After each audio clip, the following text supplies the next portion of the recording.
Bangun ruang sisi datar yang disusun oleh kelompok 6 yaitu Acara Pebindayanti, Cici Melani, Delvi Anggriana Buru Ginting, Frigus Verita S, Jenri Gumawang Tabangun, dan Sri Wahyuni dengan dosen pengampu Ibu Andre Andriani MPD.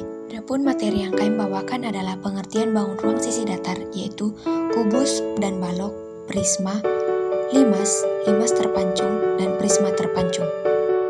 Yang dimaksud dengan bangun ruang sisi datar adalah bangun ruang yang dibatasi oleh bidang datar.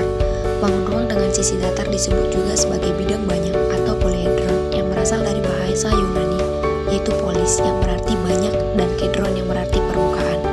Bidang-bidang datar pembatas bangun ruang dinamakan sebagai bidang sisi.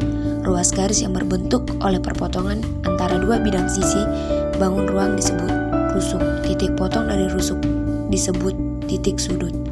Disebut sebagai kurva dalam ruang berdimensi 3. Yang pertama adalah kubus dan balok. Kubus merupakan bangun yang dibatasi oleh 6 buah persegi yang kongruen. Balok mirip dengan kubus yaitu memiliki 8 titik sudut dan 12 rusuk.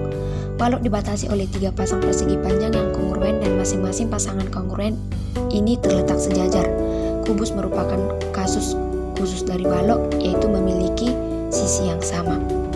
Luas permukaan balok adalah 2 dikali panjang kali lebar ditambah panjang kali tinggi ditambah lebar kali tinggi atau dalam kubus 6 sisi kuadrat. Volume kubus adalah sisi kali sisi dan volume balok adalah panjang kali lebar dikali tinggi.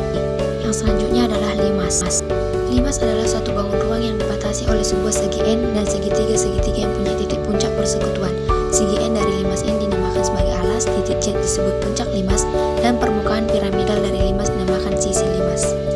Volume limas adalah sepertiga kali luas alas kali tinggi, dan luas permukaan limas adalah luas seluruh sisi limas tambah luas alas. Selanjutnya adalah prisma. Prisma adalah bangun ruang yang dibatasi oleh 2 sisi segi N yang sejajar dan kongruen, serta bidang-bidang tegak yang menghubungkan bidang segi N tersebut. Volume dari prisma adalah luas alas dikali tinggi, dan luas permukaan prisma adalah luas sisi prisma tambah luas alas tambah luas tutup. Dan yang terakhir adalah limas terpancung dan prisma terpancung.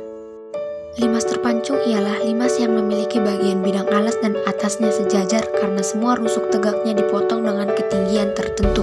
Volume dari limas terpancung adalah 1/3 dikali tinggi dikali S1 kuadrat ditambah S1 kali S2 ditambah S2 kuadrat. Jika sebuah prisma dipotong oleh sebuah bidang yang tidak sejajar dengan bidang alasnya dan yang memotong semua rusuk tegak, maka benda yang termaksud antara bidang alas dengan bidang potong atau antara bidang atas dengan bidang potong disebut prisma terpancung. Luas selimut dari prisma terpancung adalah 1/n dikali L1 tambah L2 tambah L3 ditambah sampai dengan Ln dikali K, dan volumenya adalah 1/n dikali L1 tambah L2 tambah L3 tambah sampai dengan Ln dikali dengan A. Baiklah teman-teman semua, demikian penjelasan singkat tentang bangun ruang sisi datar dari kelompok 6. Kami kelompok 6 mengucapkan terima kasih banyak dan semoga video kali ini bermanfaat.